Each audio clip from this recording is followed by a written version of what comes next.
Hello दोस्तों, the cortex academy में आपका स्वागत है। बायोलॉजी की इस क्लास में ह्यूमन फिजियोलॉजी में जो पहला टॉपिक है वो है डाइजेस्टिव सिस्टम। उसके बारे में आज पढ़ेंगे, जानेंगे और समझेंगे। आइए देखते हैं। डाइजेस्टिव सिस्टम पढ़ने से पहले कुछ मूलभूत चीज़ों को जानने का प्रयास करते हैं। जैसे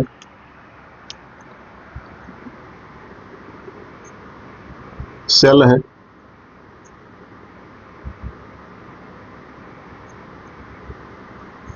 सेल से कि मिलके क्या बनता है? टिश्यू बनता है। टिश्यू मिलके क्या बनाता है? आर्गन बनाता है। आर्गन मिलके क्या बनाता है? आर्गन सिस्टम बनाता है। आर्गन सिस्टम मिलके क्या बनाती है? बॉडी। बॉडी हमारी टोटल 11 आर्गन सिस्टम में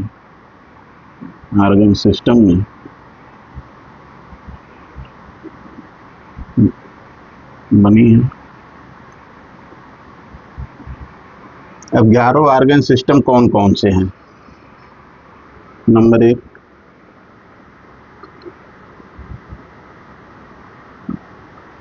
digestive system,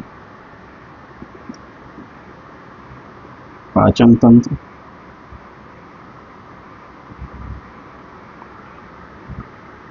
respiratory system,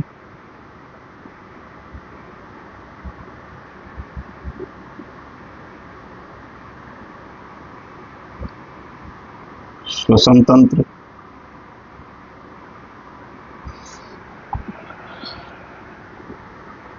circulatory system,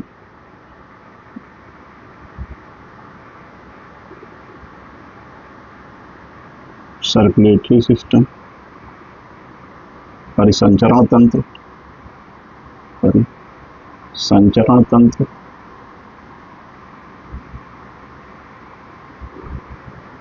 चौथा है एक्सक्रीटरी सिस्टम।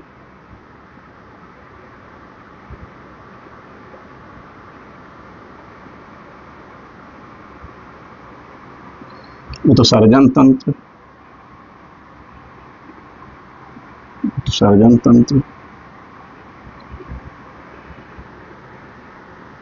पांचवा है इंटेगुमेंट्री सिस्टम,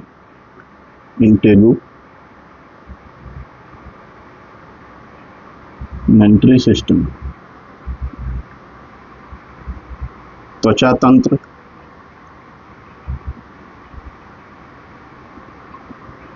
छठवां इम्यून सिस्टम,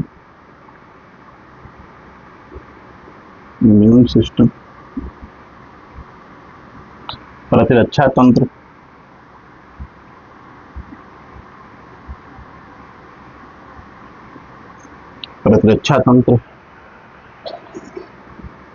सातवां है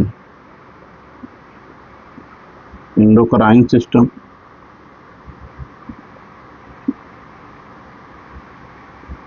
अंतःस्रावी तंत्र,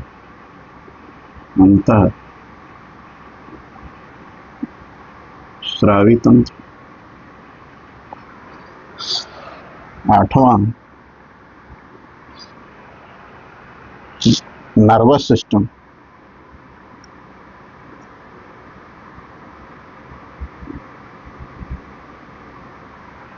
तंत्रिका तंत्र।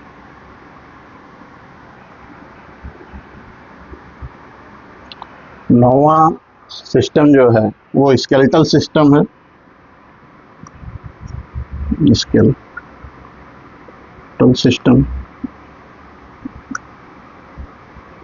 कंकाल तंत्र।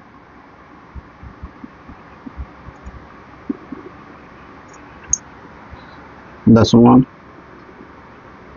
मस्कुलर सिस्टम,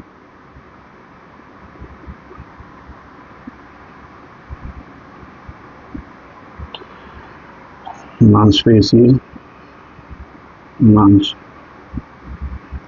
तंत्र।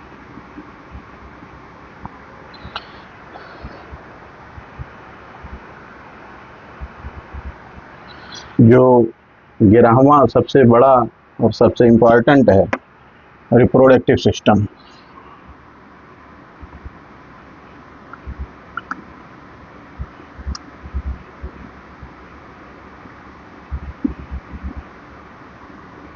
जनन तंत्र,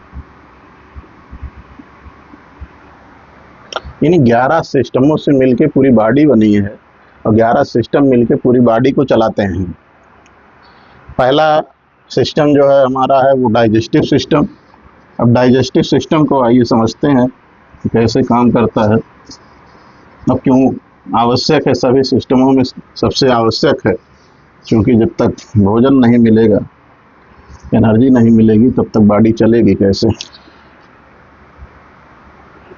पहली चीज तो ये जानते हैं डाइजेशन क्या है।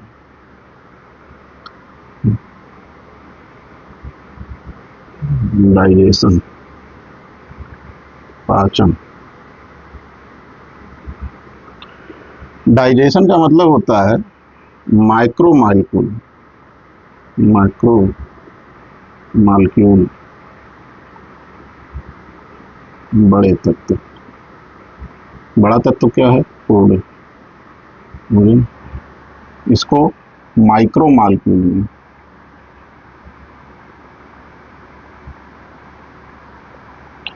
सूक्ष्म तत्व। इसके अलावा इसके बाद माइक्रोस्कोपिक मॉलिक्यूल, माइक्रोस्कोपिक मॉलिक्यूल, अति सूक्ष्म, अति सूक्ष्म तत्व जो एब्जॉर्ब होते हैं। ये एब्जॉर्ब होते हैं, एब्जॉर्ब, अवशोषण। कहाँ कहाँ होगा अवशोषण?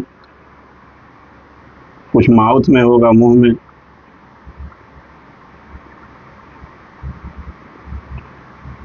स्मॉल इंटेस्टाइन में, लार्ज इंटेस्टाइन में। कहाँ एब्जॉर्ब होगा? ब्लड में। अब ब्लड क्या करेगा? किसे डिलीवरी देगा? सेल को।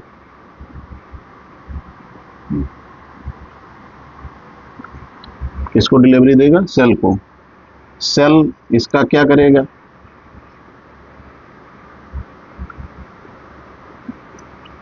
वृद्धि में प्रयोग करेगा।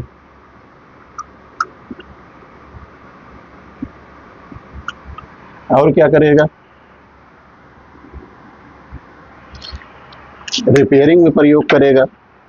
बॉडी रिपेयरिंग में, अगर कोई बॉडी में नुकसान होता है तो उसकी रिपेयरिंग में रिपेयर करेगा।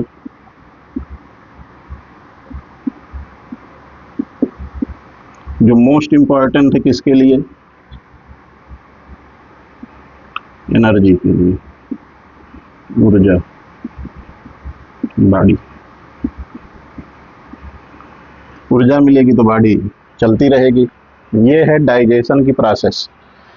बड़े तत्व छोटे तत्व में, छोटे तत्व अति सूक्ष्म तत्व में टूटेंगे। उसके बाद एब्जॉर्ब होगा कहाँ पे? ब्लड में। ब्लड कहाँ ले जाके देगा? सेल को। सेल क्या करेगा? उसको ग्रोथ में, रिपेयर में, एनर्जी में आदि जगह यूज करेगा। डाइजेस्टिव सिस्टम दो भाग, एक है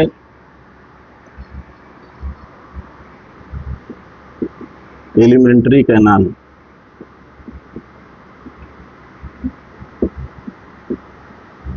दूसरा भाग एसोसिएटेड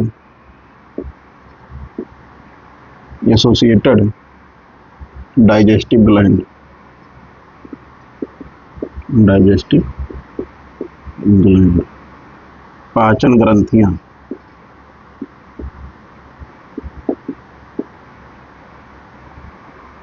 आहार नाल,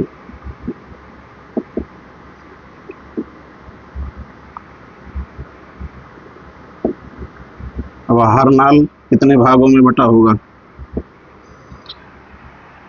आहार नाल मुख से, माउथ से शुरू होके और लार्ज इंटेस्टाइन के रेक्टम तक जाता है। क्या क्या पार्ट होंगे इसके? पहला तो ये है कि माउथ, फिर कहाँ फेरिंग्स, फिर कहाँ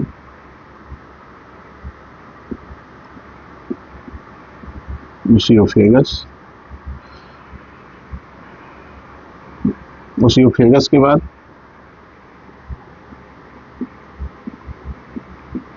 स्टमक, अमाशय। ओसियोफेगस का मतलब आहार नाल।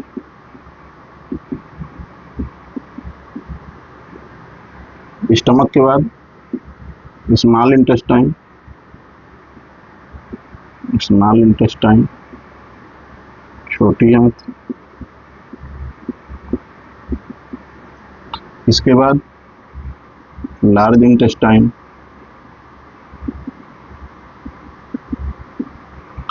बड़ी आंत।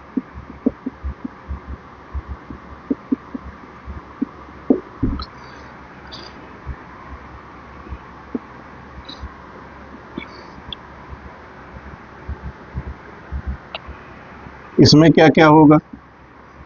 पाचन ग्रंथियों में कुछ एक्सटर्नल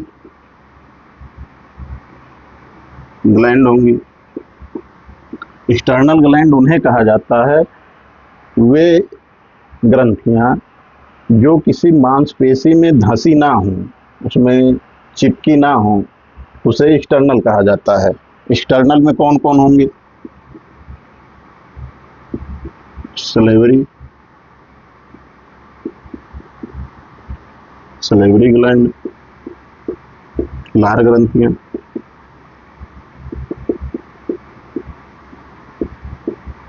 लार ग्रंथियां।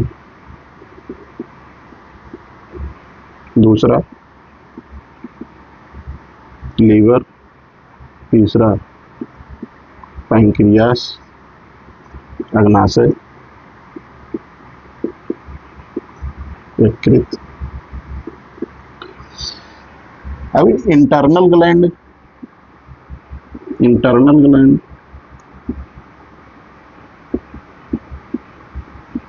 अंतः ग्रंथियां, अंतः ग्रंथियां।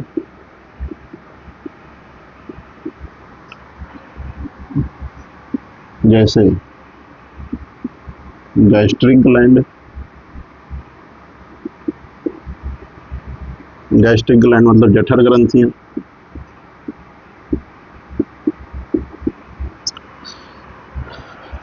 ब्रूनर्स ग्लैंड, ब्रूनर्स ग्लैंड, ये कहाँ होती है? स्मॉल इंटेस्टाइन में। ये इसके पार्ट हैं। आइए एक एक पार्ट करके देखते हैं कहाँ क्या होता है। माउथ से शुरू करते हैं। Mouth, buccal cavity, buccal cavity, मुख गुहा। मुख गुहा में क्या क्या है? एक तो दांत है, टीथ। उसके बाद क्या है? टंग, जिह्वा।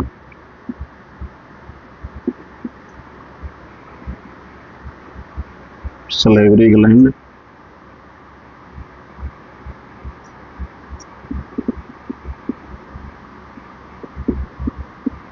लार ग्रंथियां,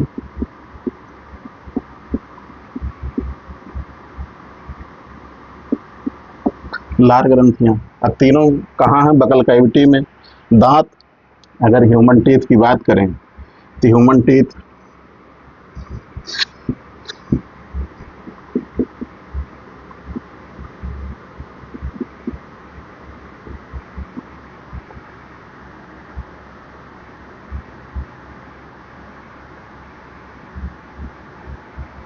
ये क्या है?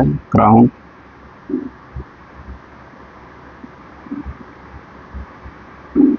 रूट, शिखर, जड़। ये क्या होता है इसके बीच में, इसे पल्प कैविटी कहा जाता है, पल्प कैविटी। दांत बना किस चीज का होता है,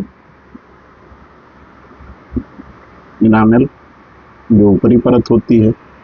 शरीर का सबसे कठोर तत्व, शरीर का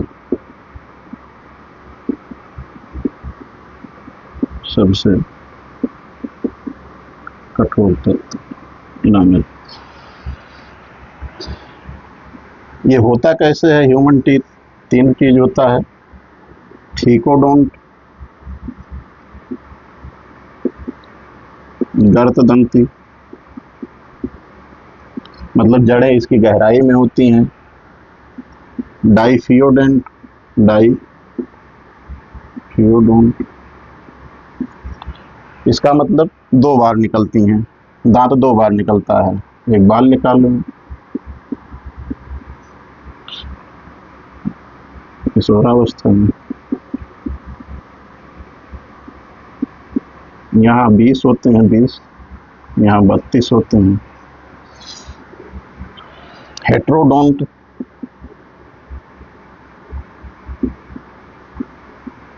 विषमदंती,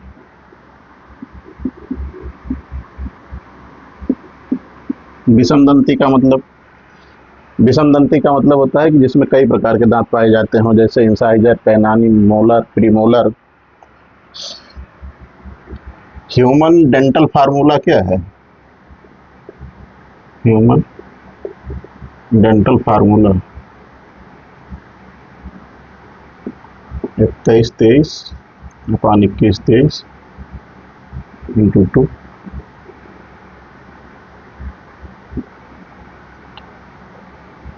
incisor, canine, molar, premolar. Incisor कितने होते हैं, दो ऊपर दो नीचे। कैनाइन एक ऊपर एक नीचे। मोलर दो ऊपर दो नीचे। प्रीमोलर दो ऊपर तीन नीचे। ये रहा human teeth structure and type. दूसरा क्या होगा, दूसरा भाग होगा फेरिंग्स।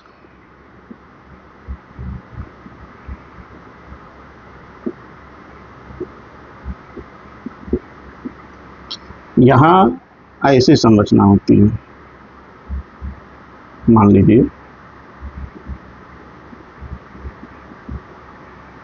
ये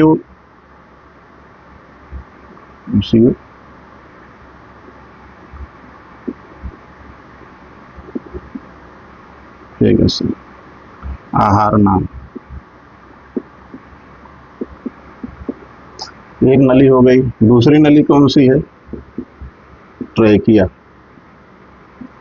ये कहाँ जाएगा, स्टमक में। ये कहाँ जाएगा, लंग्स में।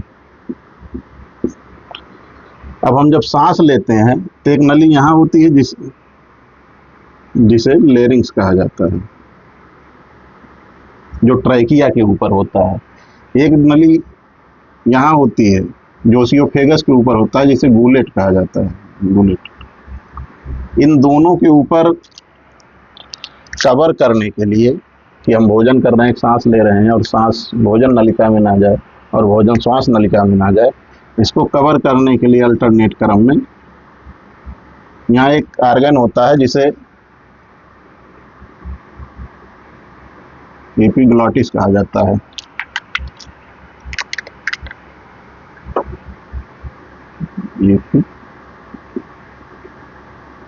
एपिग्लॉटिस कहा जाता है।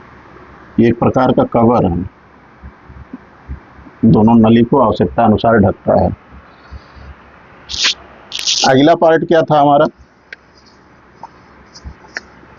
अगला पार्ट ओसियोफेगस था,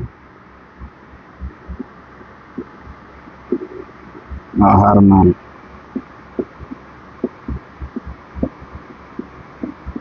यहाँ क्या होता है, क्या भोजन यहाँ पचता है, कुछ होता है नहीं। इसका काम है भोजन को स्टमक तक पहुँचाना।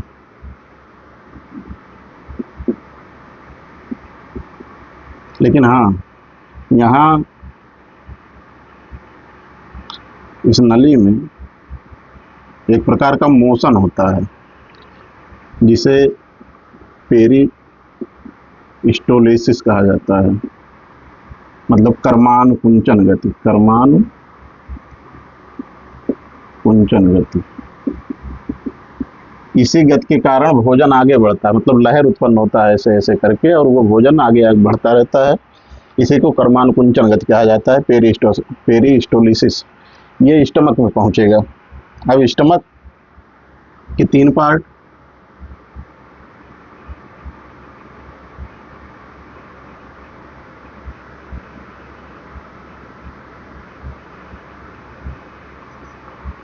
फंडक,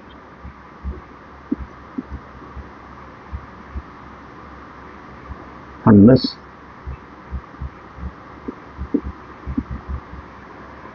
इधर पाइलोरी,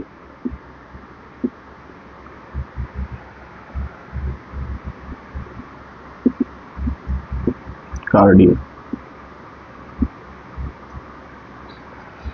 ये स्टमक के 3 भाग होते हैं। स्टमक में क्या होता है, ये 3 लेयर का बना होता है।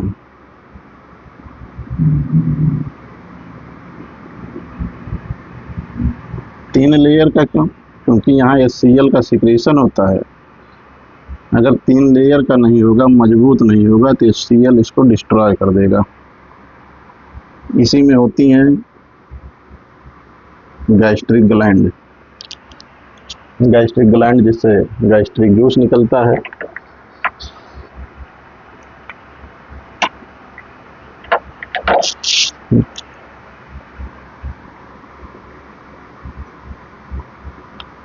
गैस्ट्रिक ग्लैंड,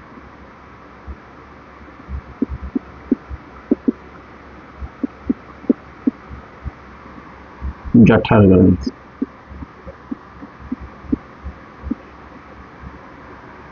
जठर ग्रंथि में क्या होगा, जठर ग्रंथि जो होगा, ये जठर गैस्ट्रिक जूस रिलीज करेगा, गैस्ट्रिक जूस।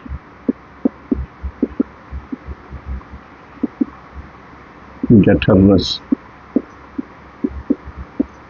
जठर रस में क्या क्या होता है, कंपोजिशन ऑफ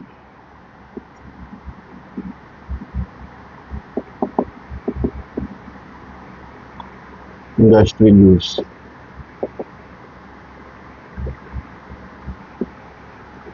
इसमें क्या होगा, water plus enzyme.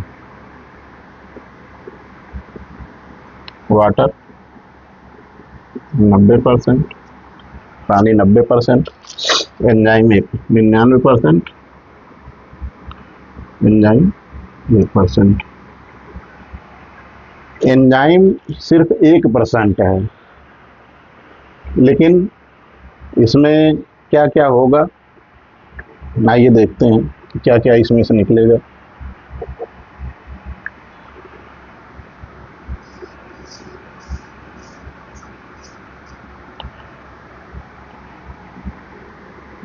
Gastric gland, gastric gland, जठर ग्रंथि।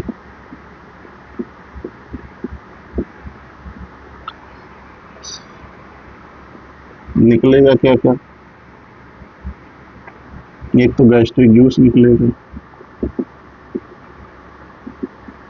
इसमें 3 प्रकार की सेल पाई जाती हैं। कौन कौन सी सेल? पहली सेल तो ये है कि म्यूकस सेल पाई जाती है, म्यूकस सेल, श्लेष्म कोशिका, श्लेष्म कोशिका। श्लेष्म कोशिका किस चीज का सिक्रेशन करेगी, क्या चीज निकालेगी? ये निकालेगी म्यूकस। म्यूकस चिपचिपा पदार्थ। ये म्यूकस क्या करेगा, जब ऑक्सीनेटिक सेल से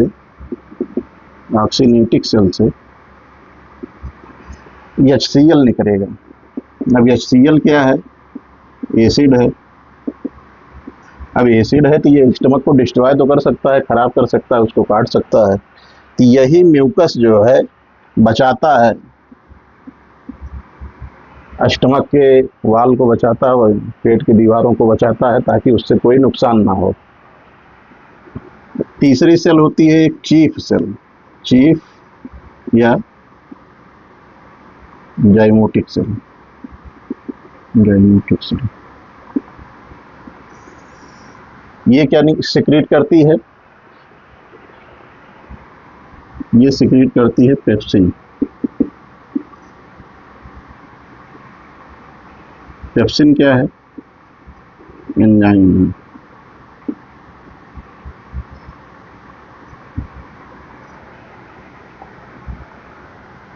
एंजाइम क्या होता है? एक प्रकार का कैटालिस्ट है, उत्प्रेरक है। होता है कि वो किसी भी क्रिया को शुरू करने के लिए आवश्यक होता है। कैटालिस्ट होता है। सभी प्रोटीन एंजाइम है, सभी प्रोटीन एंजाइम है। प्रोटीन कोई हो वो एंजाइम का काम करेगी, लेकिन सभी एंजाइम प्रोटीन नहीं है। सभी एंजाइम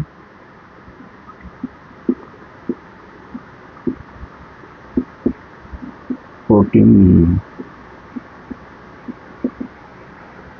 ये एंजाइम के लिए दो लाइन है।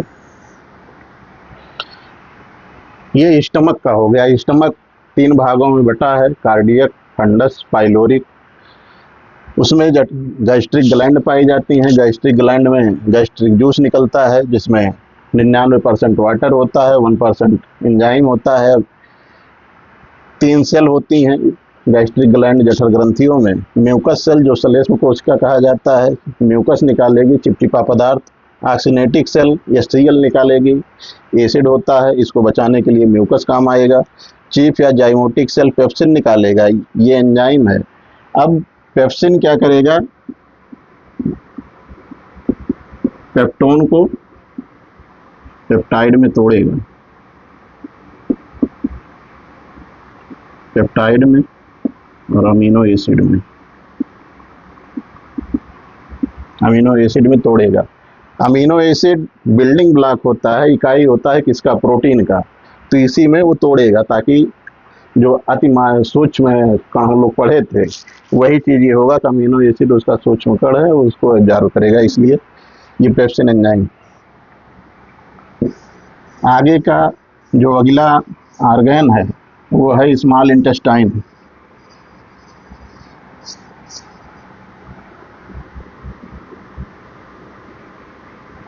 स्मॉल इंटेस्टाइन, छोटी आंत। नाम छोटी आंत होती है, बड़ी है, बड़ी आंत से बड़ी होती है, लगभग 7 मीटर का होता है। छोटी आंत के कितने पार्ट होते हैं?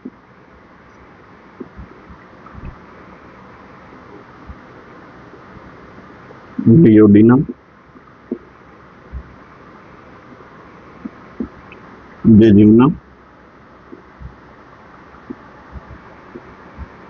तीसरा पार्ट होता है लास्ट पार्ट इलियम। ये छोटी आंत है। इसके बाद कहाँ जाएगा भोजन? बड़ी आंत में।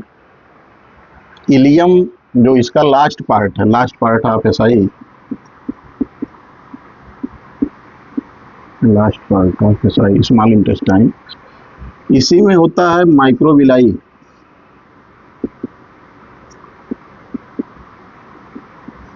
माइक्रोविलाई क्या होता है? ये दीवारों पर, किसकी दीवारों पर? छोटी आंत की दीवारों पर छोटी छोटी रोएं जैसी संरचना होती है। रोएं जैसी संरचना होती है, इसे कहते हैं माइक्रोविलाई। ये किस में हेल्प करता है? हेल्प इन एब्जॉर्प्शन, भोजन को अवशोषण करने में हेल्प करता है। भोजन की अवशोषण में मदद करता है।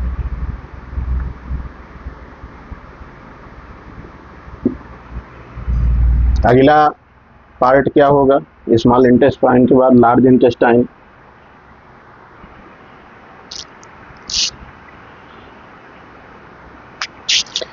एक चीज और है कि इलियम में, अभी जब हम लोग एसोसिएटेड डाइजेस्टिव ग्लैंड पढ़ेंगे, एसोसिएटिव डाइजेस्टिव ग्लैंड पढ़ेंगे, तो जो इलियम वाला पार्ट होगा,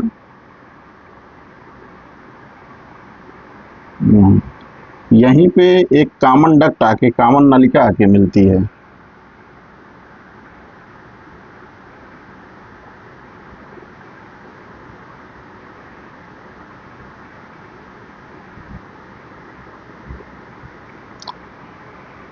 एक होगी बाइल डक्ट, बाइल डक्ट कहाँ से आएगी? गाल ब्लैडर से, गाल ब्लैडर से, पित्ताशय।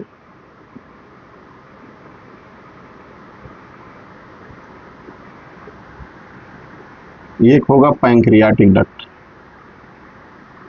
पैंक्रियाटिक डक्ट, अग्नाशय नलिका, अग्नाशय नलिका। इलियम में आके मिलेंगे बाइल और पैंक्रियाटिक जो जूस होता है, वो सब इलियम में आके मिलेंगे। यही कारण है कि छोटी आंत में अवशोषण और डाइजेशन का काम सबसे ज़्यादा होता है। कि जो मेन चीज़ है बाइल, वो गाल ब्लैडर लीवर सिक्रीट करता है, गाल ब्लैडर में स्टोर होता है, गाल ब्लैडर उसको कंसंट्रेट करता है और फिर वहाँ से इलियम में भेजता है। और पैंक्रियाटिक डक्ट पैंक्रियास से निकले हुए पैंक्रियाटिक जूस को निकाल के इलियम में भेजता है। इलियम में जब भोजन पहुँचता है तो उसे काइम कहा जाता है। इलियम में भोजन पहुँचेगा तो उसे काइम कहा जाएगा।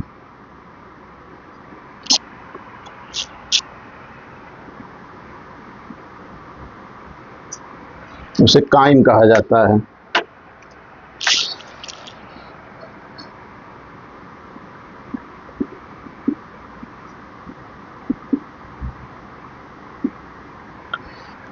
अब यहाँ पैंक्रियाटिक जूस और बाइल दोनों आके मिलेंगे, भोजन में बढ़िया इमल्सिफिकेशन होगा, पायसीकरण होगा, उसके बाद यहाँ पे एब्जॉर्प्शन होगा। यही कारण है कि सबसे ज़्यादा डाइजेशन और अवशोषण का काम छोटी आंत में होता है। आइए लार्ज इंटेस्टाइन को देखते हैं।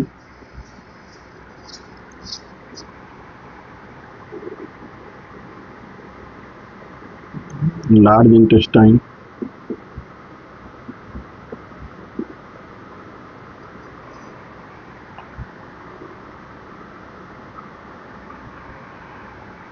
इसके 3 भाग होते हैं: सीकम,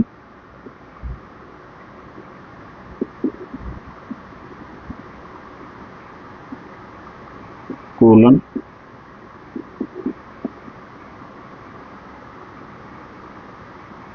रेक्टम।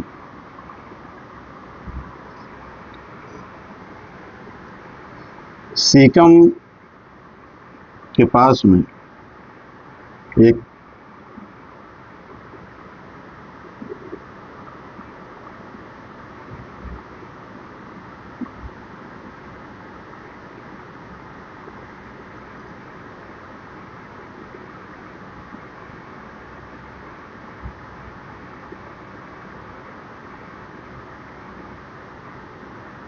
ये बड़ी आंत लार्ज इंटेस्टाइन, यहाँ पे ये सीकम है, ये वाला हिस्सा सीकम।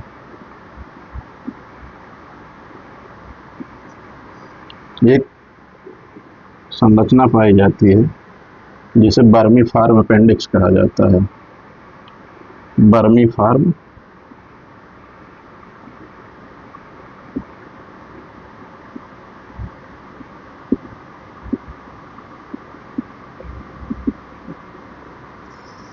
वर्मीफार अपेंडिक्स पाया जाता था।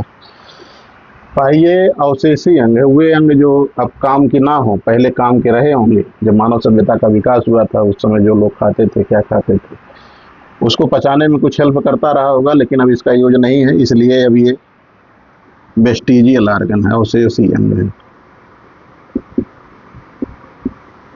अवशेषी अंग है, वेस्टिजियल ऑर्गन।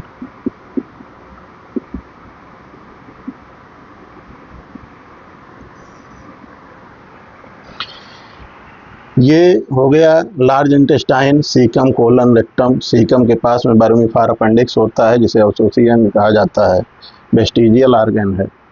अब आइए देखते हैं कि जो एसोसिएटेड ग्लैंड हैं, डाइजेस्टिव ग्लैंड हैं, उसके बारे में।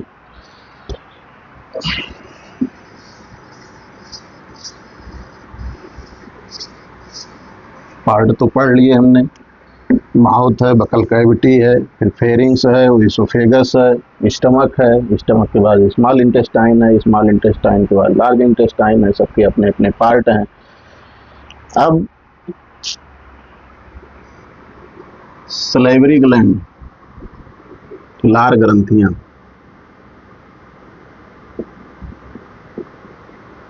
सलाइवरी ग्लैंड, लार ग्रंथियां।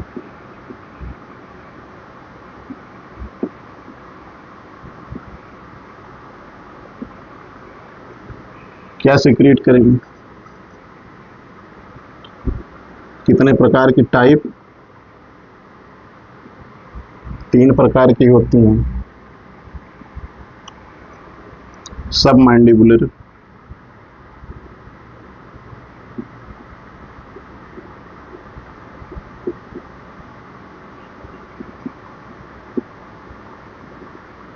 सब मैग्जिलरी,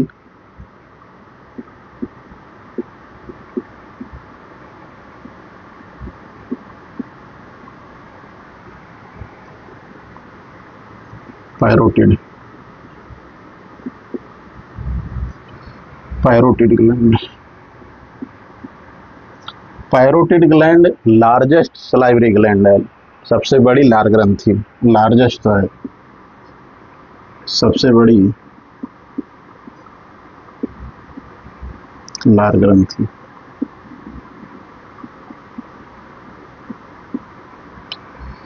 सब मैंडिबुलर ग्लैंड जो होती है ये जोड़ी में पाई जाती है, ये अकेले होती है, ये अकेले होती है। अगर पूछा जाए कि कौन सी ग्लैंड जो है जोड़ी में पाई जाती है, तो ये जिह्वा के दोनों तरफ पाई जाती है।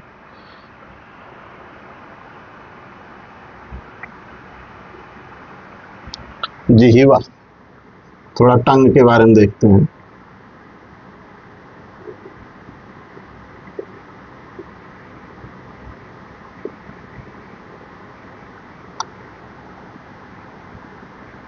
इसमें स्वाद ग्रंथियां होती हैं,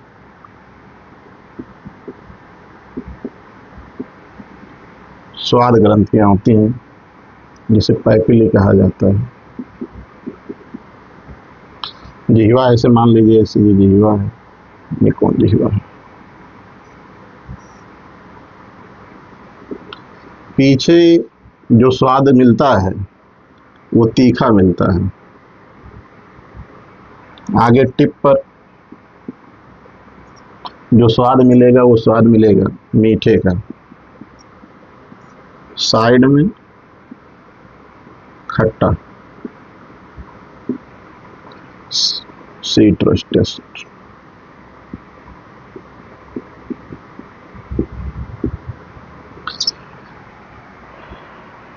आइए लार ग्रंथियों द्वारा सीक्रेट सलाइवा जो होगा, लार होगा, उसके बारे में देखते हैं कि क्या क्या उसमें होगा।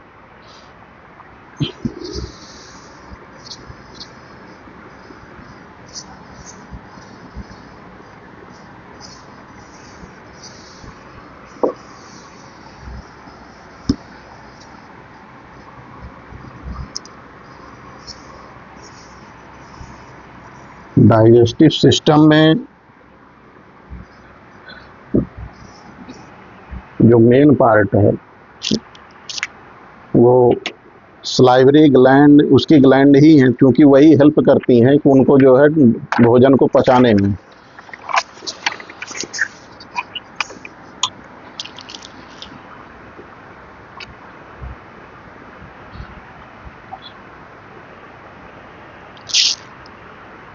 दूसरी बड़ी ग्रंथि जो थी लीवर, सलाइवा के बारे में पढ़ चुके हैं। लीवर, यकृत,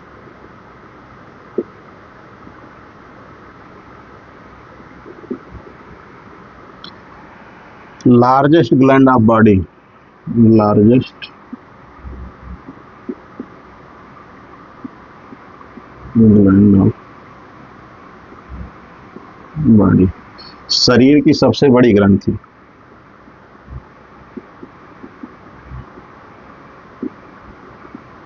सबसे बड़ी ग्रंथि। वेट इसका कितना होता है? 1.2 kg to 1.5 kg। संरचना कैसी होती है? स्ट्रक्चर, बाइलोब होता है।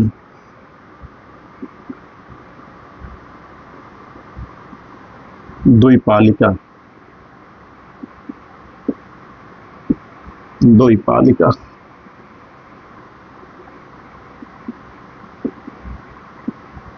दो भाग में लीवर बटा होता है, आप देखे होंगे।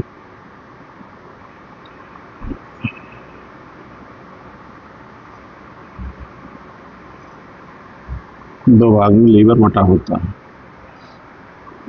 एक लोब, सेकंड लोब। अगर ये कहा जाए कि यूनिट ऑफ लीवर क्या है, लीवर किन कोशिकाओं से मिलकर बना है, यूनिट ऑफ लीवर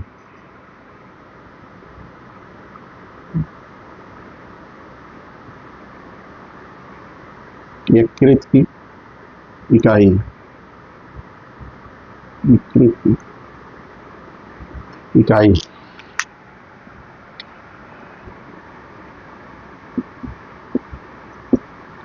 क्या होता है? Hepatic cell, hepatic cell. अब लीवर करता क्या है? इससे रिलेटेड एक आर्गन होता है जिसके बिना लीवर अधूरा होता है। रिलेटेड आर्गन कौन सा है? संबंधित अंग, रिलेटेड आर्गन।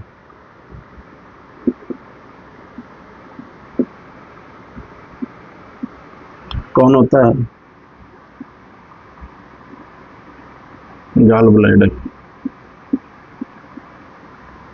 जहां आके पित्त, बाइल,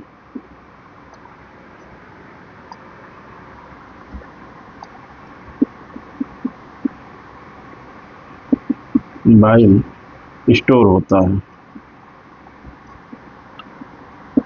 अब गॉल ब्लैडर ऐसा नहीं है कि सिर्फ गॉल ब्लैडर उसको स्टोर ही करेगा, गॉल ब्लैडर बार बार उसको उलट पुलट कर उसको कंसंट्रेशन बढ़ा देता है, उसका कंसंट्रेशन बढ़ा देता है। क्या करता है ये?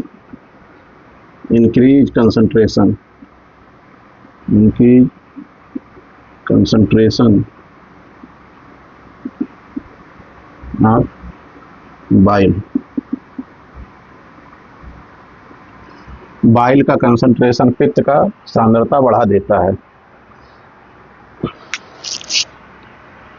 सिक्रीट क्या करेगा लीवर? बाइल, बाइल का कंपोजिशन देखते हैं कि बाइल की जो बाइल में क्या क्या होता है।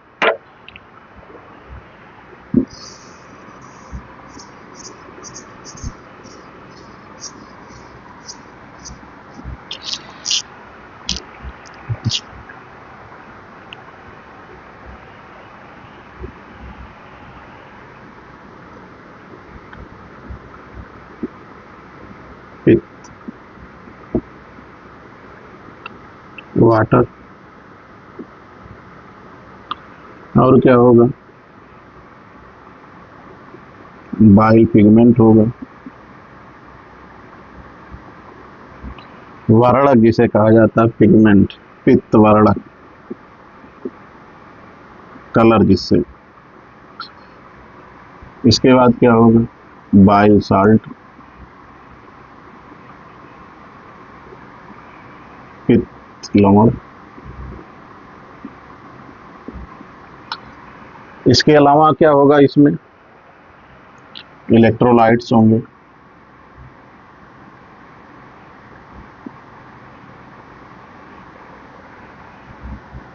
ये है बाइल का कंपोजिशन, बाइल में क्या क्या होता है। अब पित्त वर्ण वाटर कितना होगा, 97 से 98%।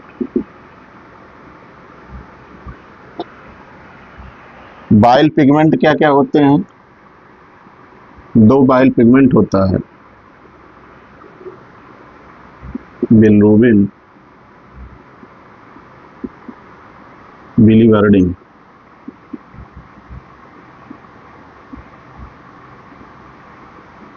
दो बाइल पिगमेंट होते हैं। जब आप डॉक्टर के यहाँ जाते हैं, एलएफटी टेस्ट होता है, एलएफटी लीवर फंक्शन टेस्ट होता है, तो उसमें बिलिरुबिन और बिलीवर्डिन का ही टेस्ट किया जाता है। अगर बिलिरुबिन बढ़ रहा है तो जॉन्डिस का असर होता है। बिलिरुबिन बढ़ रहा है तो जॉन्डिस, पीलापन। एलएफटी में इसी का टेस्ट होता है। अब बाइल साल्ट में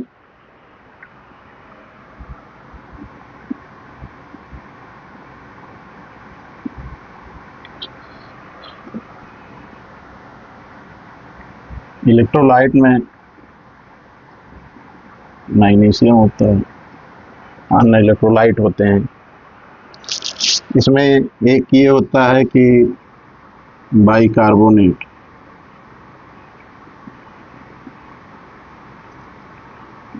जो एसिडिटी से बचाता है, एसिडिटी से बचाता है। यही कारण है कि जब लोगों को एसिडिटी होता है तो कोल्ड ड्रिंक पीते हैं, उसमें भी बाइकार्बोनेट ही होता है।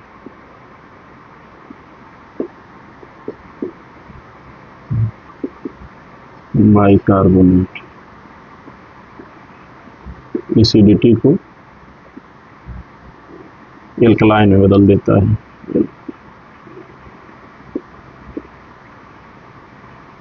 एसिडिटी कम कर देता है। ये बिलिरुबिन बनता कैसे है, जब एचबी हीमोग्लोबिन टूटता है तो बिलिरुबिन में कन्वर्ट हो जाता है। मतलब RBC dead, RBC dead, HB टूटा, एचबी अलग हुआ, बिलिरुबिन में कन्वर्ट हो गया। बाइल करता क्या है, जो इसका मेन फंक्शन है, मुख्य कार्य, मेन फंक्शन,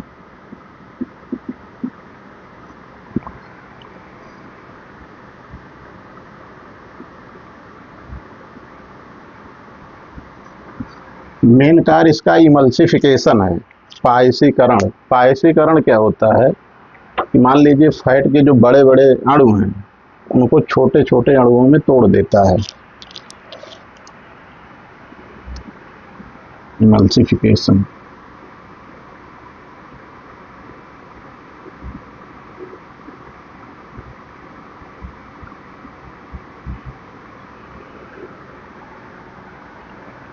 जिसे पायसीकरण कहा जाता है।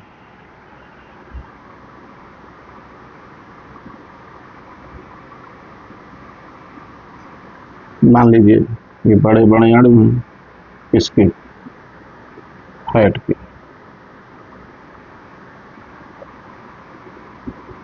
बाइल क्या करेगा, छोटे छोटे अणुओं में तोड़ देगा।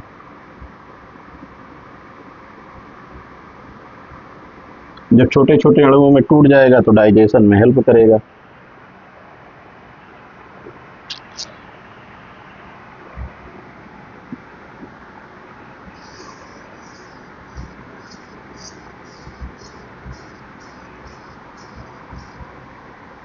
अगली ग्लैंड हमारी है पैंक्रियास।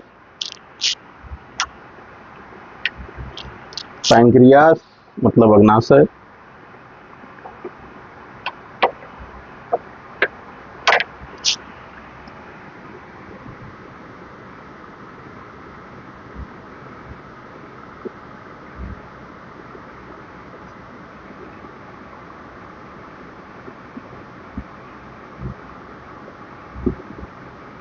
ये डुअल ग्लैंड कहा जाता है, इसे द्वैध ग्रंथि।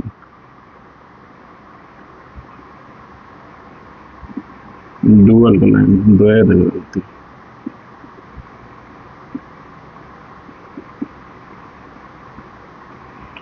क्यों? इसमें अंतःस्रावी और बाह्यस्रावी दोनों ग्रंथियों के लक्षण पाए जाते हैं, इंडोक्राइन और एक्सोक्राइन। इंडोक्राइन मतलब अंतःस्रावी ग्रंथि,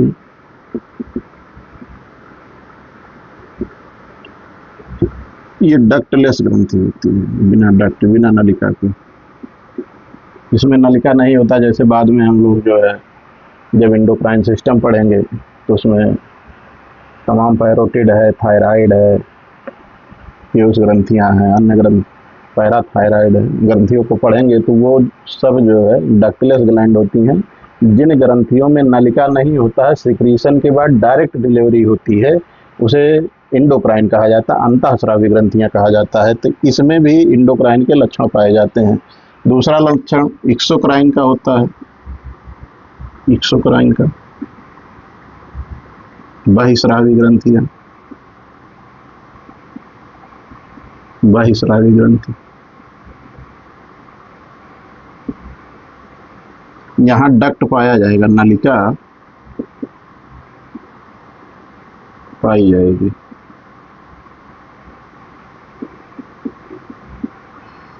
यही किस चीज का सिक्रीशन करेगा? आग्नेयाशी रस का, आग्नेयाशी रस, पैंक्रियाटिक जूस।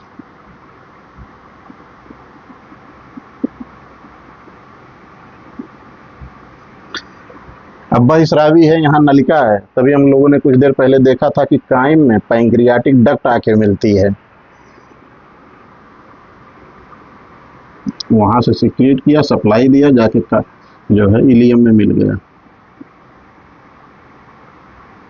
ये पैंक्रियाटिक डक्ट है।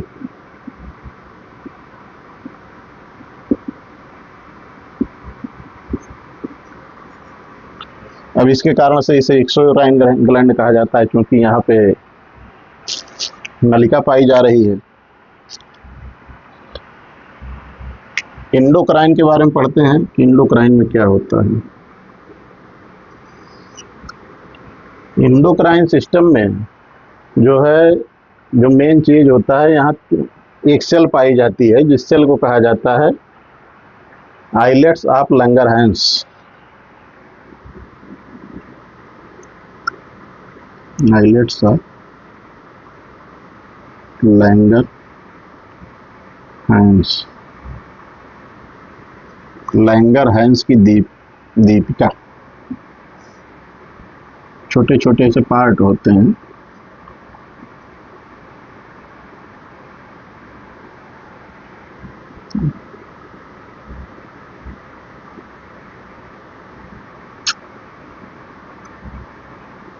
लैंगरहैंस की दीपिका।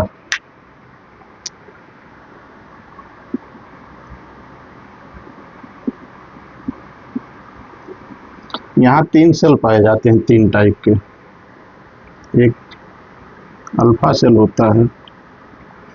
अल्फा सेल क्या करता है? ये ग्लूकागान का सिक्रीशन करता है। अगर बॉडी में ग्लूकोज की कमी हो रही है तो लीवर में स्टोरेज अगर ग्लाइकोजन है तो ग्लूकागान के माध्यम से उसे ग्लाइकोजन से ग्लूकोज में कन्वर्ट कर देगा।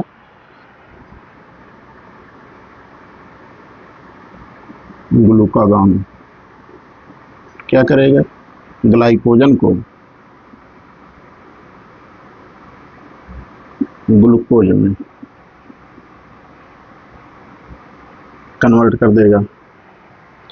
इस प्रक्रिया को ग्लाइकोजेनोलिसिस कहा जाता है। ग्लाइकोजेनोलिसिस। लीसिस कहा जाता है। दूसरी सेल होती है बीटा सेल। ये क्या करता है, इंसुलिन का सिक्रीशन करता है। मान लीजिए बॉडी में ग्लूकोज लेवल बढ़ रहा है और बॉडी को उतनी आवश्यकता नहीं है, तो उस पर जो है हार्मफुल इफेक्ट डालेगा। तो इंसुलिन क्या करेगा, इंसुलिन क्या करेगा, ग्लूकोज को ग्लाइकोजन में बदल देगा। ग्लाइकोजन इसको कहा जाता ग्लाइकोजेनेसिस, ग्लाइकोजेनेसिस। यहाँ लिसिस है, यहाँ जेनेसिस है। लिसिस का मतलब होता है तोड़ना। आप जहाँ भी देखेंगे लाइसोसोम, वो भी कुछ ना कुछ एंटीबैक्टीरियल होगा। जब पार्ट आप सेल पढ़ेंगे तो वहाँ मतलब जो है चीज़ें पाएंगे। जहाँ लाइसिस शब्द का प्रयोग हुआ वहाँ समझिए कि कुछ टूट रहा है। तीसरा सेल होता है गामा सेल। ये क्या करेगा, सोमैटोस्टैटिन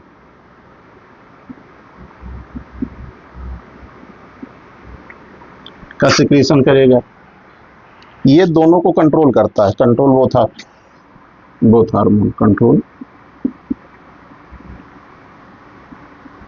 बोथ हार्मोन। इन दोनों हार्मोनों को कंट्रोल करता है, क्योंकि इंडोक्राइन है तो हार्मोन सिक्रीट करेगा। कहाँ पे हैं ये तीनों सेल, आइलेट्स ऑफ लंगरहैंस कहाँ है, पैंक्रियास में। अल्फा सेल ग्लूकागान क्या करेगा, ग्लाइकोजन को ग्लूकोज में बदलेगा, शरीर की आवश्यकता ग्लूकोज की पूरी करेगा। इंसुलिन क्या करेगा, ग्लूकोज ज़्यादा हो गया तो ग्लाइकोजन में कन्वर्ट कर देगा। सोमैटोस्टैटिन इन दोनों को कंट्रोल करता है। आइए देखते हैं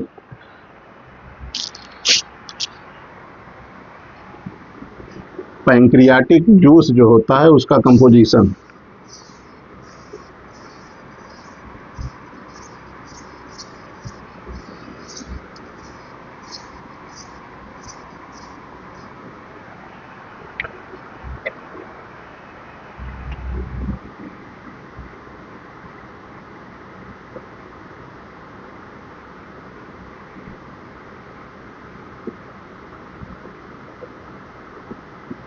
पैंक्रियाटिक जूस, इसका क्या देखते हैं, कंपोजिशन। क्या क्या मिलकर बना है, पहला इसमें क्या मिलकर बना होगा, वाटर। दूसरा एंजाइम। एंजाइम जितनी भी ग्रंथियां हैं हर जगह से निकलता है सिवाय लीवर की। लीवर से कोई एंजाइम नहीं निकलता है। तो कथन के रूप में ये पूछा जा सकता है कि लीवर से एंजाइम निकलता है, हाँ या ना, तो फिर नहीं निकलता है, सीधी सी बात है।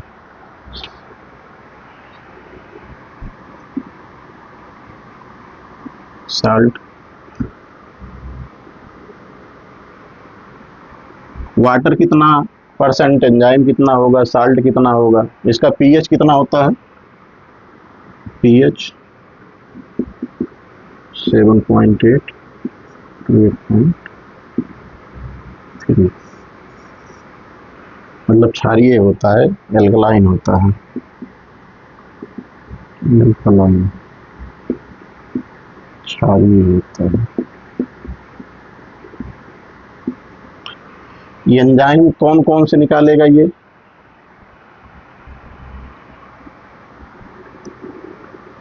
5 एंजाइम निकालता है।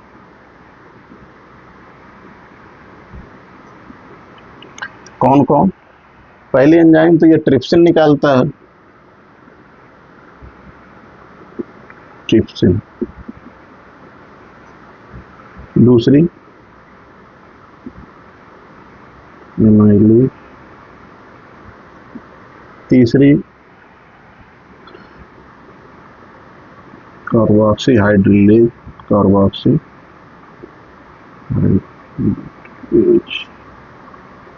कार्बोक्सीहाइड्रेलेज। चौथी लाइपेज। पांचवी जो होगी एंजाइम वो होगी माल्टेज।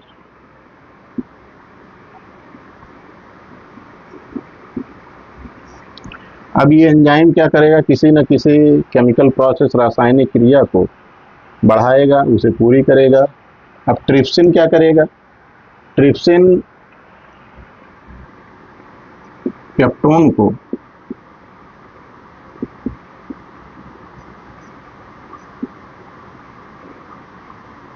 पेप्टाइड में तोड़ेगा, पेप्टाइड में, फिर अमीनो एसिड में।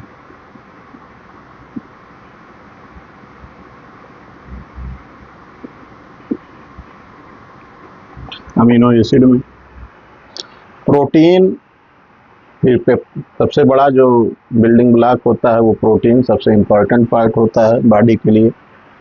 पैंक्रियाटिक को कम also called complete digestive juice, also called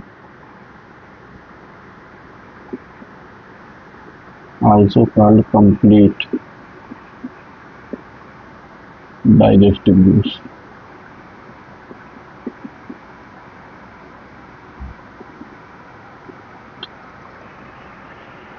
अब ये पूछा जा सकता है किस जूस को, बाइल को, पैंक्रियाटिक जूस को, गैस्ट्रिक जूस को, सलाइवा को, किसको कंप्लीट पाचक रस कहा जाता है, कंप्लीट डाइजेस्टिव सिस्टम, कंप्लीट पाचक रस कहा जाता है, तो वो पैंक्रियाटिक जूस को कहा जाता है।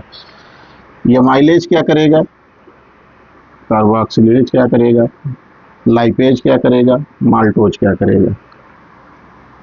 कुछ वसा को लीवर कार्बोहाइड्रेट में बदलता है, कार्बोहाइड्रेट में बदल देता है, वो उसको कार्बोहाइड्रेट को ग्लूकोज में तोड़ता है। ये एब्जॉर्प्शन पॉइंट है, एब्जॉर्प्शन पॉइंट है, यही एब्जॉर्ब होता है। लाइपेज लिपिड किसमें तोड़ेगा, उसके छोटे से फॉर्म में। क्या होता है छोटे फॉर्म, मोनोसैकेराइड,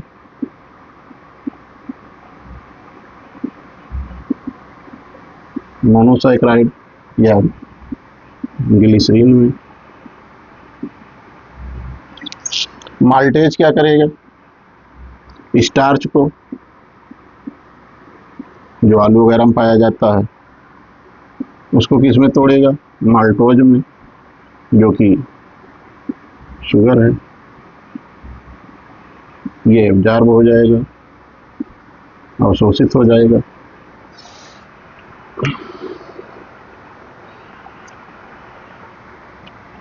आइए देखते हैं इसके बाद डाइजेशन कंप्लीट कैसे होता है। अब तक तो पार्ट ऑफ डाइजेशन सिस्टम पढ़ रहे थे, अब डाइजेशन पढ़ते हैं कि डाइजेशन क्या है, कैसे होता है, कहाँ होता है, कहाँ क्या चीज़ अवशोषित होती है, उसके बारे में जानने का प्रयास करते हैं।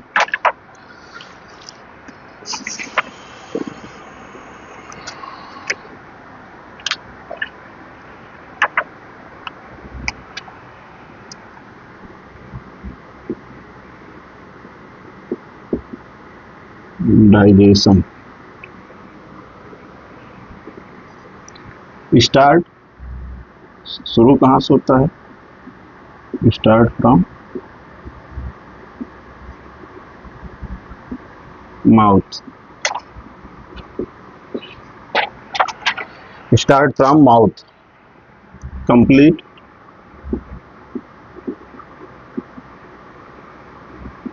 स्मॉल इंटेस्टाइन में।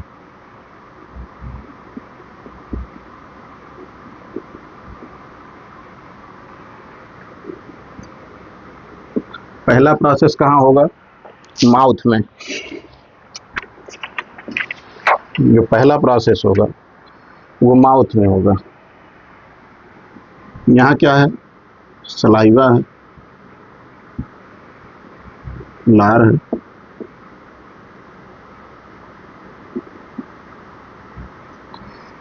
क्या करेगा,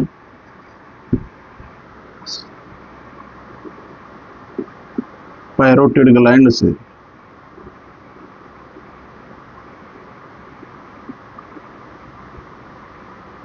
ट्रिप्सिन एंजाइम निकलेगी या टाइलिन, टाइलिन और लाइसोजाइम। इसी को एमाइलेज भी कहा जाता है, ट्रिप टाइलिन को एमाइलेज।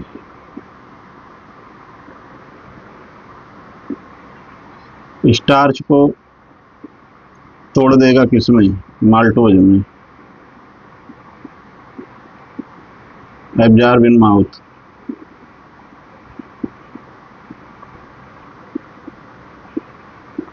मुंह में ही इसका अवशोषण हो जाएगा। लाइसोजाइम क्या करता है? मान लीजिए खाना खाते समय कुछ कंटामिनेटेड फूड है या उसमें कोई बैक्टीरिया है, कुछ है, तो लाइसोजाइम जो है एंटीबैक्टीरियल एंजाइम होता है, एंटी बैक्टीरियल एंजाइम होता है। सलाइवा मिल गया भोजन में, दांत ने चीड़ फाड़ दिया, अब ये चिकना हो गया,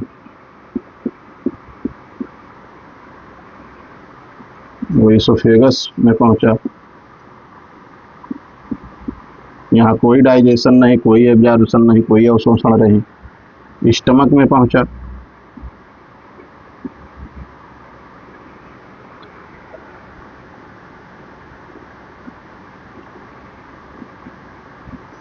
स्टमक में पहुंचा, आमाशय में। यहाँ गैस्ट्रिक जूस मिला। अब गैस्ट्रिक जूस मिलने पे क्या होगा? गैस्ट्रिक जूस जब उसमें मिलेगा तो पहले गैस्ट्रिक जूस में एक एंजाइम होगी पेप्सिन।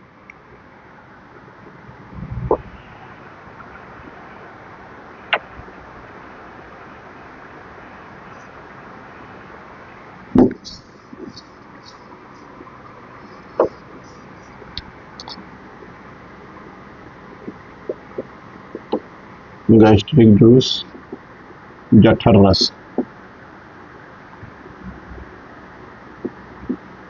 जठर रस, इसमें एक एंजाइम होगी पेप्सिन। ये क्या करेगा पेप्सिन? ये प्रोटीन को तोड़ने का काम करेगा। किसमें? प्रोटीन टूटेगा प्रोटीजेज में, प्रोटीजेज में, प्रोटीजेज टूटेगा किसमें? पेप्टोन में। पेप्टोन टूटेगा पेप्टाइड में, पेप्टाइड टूटेगा अमीनो एसिड में।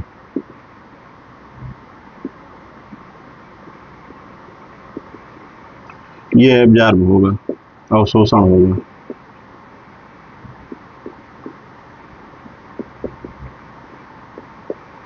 अवशोषण होगा। दूसरी एंजाइम कौन सी होगी? रेनिन।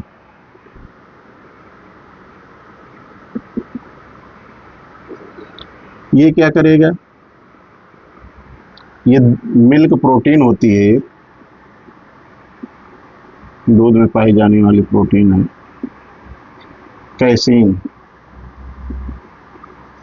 अब कैसीन को डायरेक्ट नहीं एब्जॉर्ब किया जा सकता है। कैसीन टूटेगा किसमें? कैल्शियम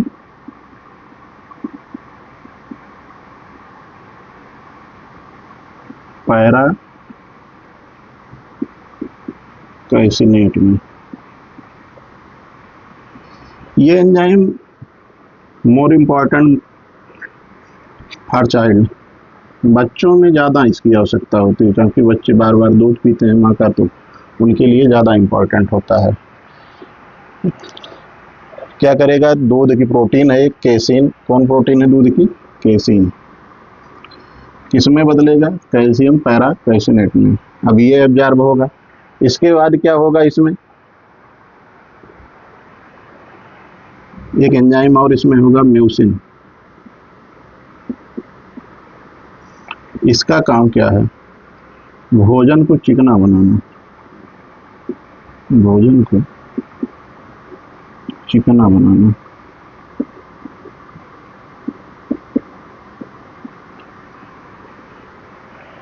क्या स्टमक में कोई चीज एब्जॉर्ब होता है कि सिर्फ टूटता है, सिर्फ जाके स्मॉल इंटेस्टाइन में ही एब्जॉर्ब होता है। हाँ, एब्जॉर्ब होता है, कुछ खास नहीं। कुछ मेडिसिन एब्जॉर्ब हो जाती हैं, अल्कोहल एब्जॉर्ब हो जाता है, थोड़ी मात्रा में पानी, small amount of water, small amount of water, यहाँ यही एब्जॉर्ब होता है, बाकी और कुछ नहीं होता है।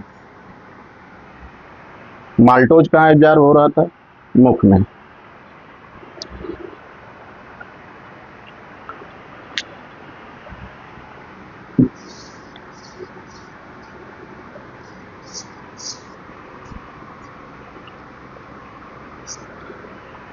अब स्टार्च टूटता है माल्टोज में, प्रोटीन टूटती है पेप्टोन में, फिर प्रोटीएजेज में, फिर पेप्टाइड में, फिर अमीनो एसिड में। लाइपेज टूटता है, लाइपेज के माध्यम से लिपिड टूटता है, मोनोसैकेराइड और जो है ग्लिसरीन में। कार्बोहाइड्रेक्सिलेज जो एंजाइम होती है, जब लीवर कुछ वसा को कार्बोहाइड्रेट में बदल देता है तो उसी कार्बोहाइड्रेट को ग्लूकोज में बदलने के लिए कार्बोक्सीहाइड्रेज नाम की जो है एंजाइम उसको करती है। एक एंजाइम और होती है लैक्टोज नाम की, लैक्टेज,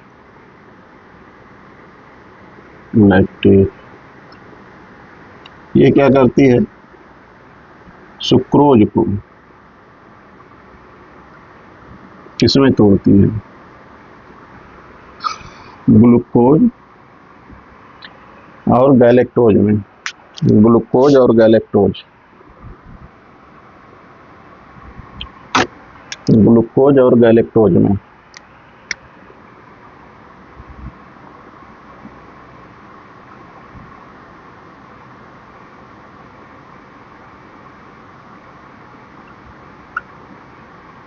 ग्लूकोज और गैलेक्टोज में तोड़ देती है। अब ये कहाँ कहाँ क्या एब्जॉर्ब होता है? स्टमक में थोड़ा सा पानी, कुछ दवा और अल्कोहल एब्जॉर्ब होता है। ड्यूडिनम में क्या एब्जॉर्ब होता है? ड्यूडिनम स्मॉल इंटेस्टाइन में, स्मॉल इंटेस्टाइन में ड्यूडिनम पार्ट में जो है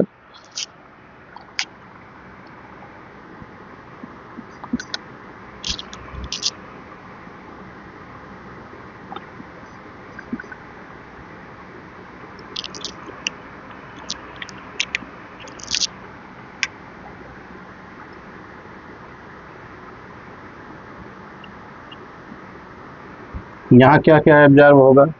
यहाँ एब्जॉर्ब होगा आयरन,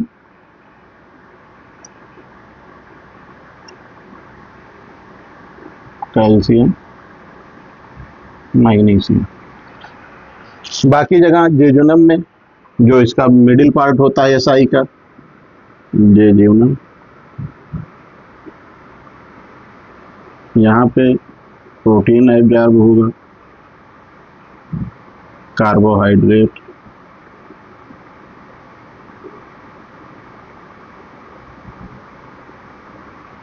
वसा। मेन पार्ट जो होगा भोजन का वो जेजुनम में एब्जॉर्ब होगा, स्मॉल इंटेस्टाइन में एब्जॉर्ब होगा। इलियम में क्या एब्जॉर्ब होगा?